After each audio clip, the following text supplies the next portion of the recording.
Your engine is misfiring. But what does that really mean? Is it just a hiccup? Or the beginning of a breakdown that could drain your wallet? If your car feels rough, loses power, or your check engine light's flashing, don't ignore it. Today, we're diving into 5 sneaky causes of engine misfires and how you can fix them before they burn through your budget. Ever felt your car stumble like it just forgot how to breathe? Yeah, not ideal.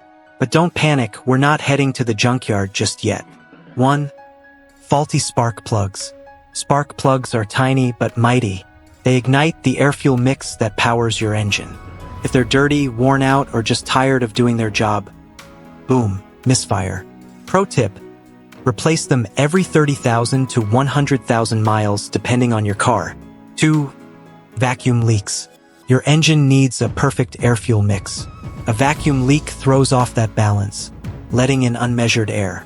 Result: incomplete combustion, and your engine running like it's had a bad burrito. 3.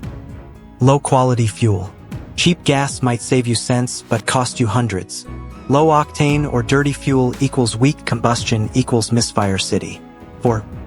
Bad ignition coil. No spark, no power. A failing ignition coil can't deliver the high-voltage spark your engine needs. If your car starts to feel sluggish or shakes at idle, this could be your culprit. And we're just warming up. The deeper we go, the sneakier these misfire causes get. 5. Bad fuel injector. Injectors need to deliver just the right amount of fuel. Too much? Too little? Your engine's balance is gone, and misfires follow. Misfires are like warning shots. Ignore them, and you risk engine damage and sky-high repair bills. But when you understand the causes, you take back control. Keep your car running strong, your wallet happy, and your life moving forward. Like what you're learning. Hit subscribe to join the Auto Repair, Automobile Wrench Crew, where we turn car confusion into confidence, one fix at a time. You've got this.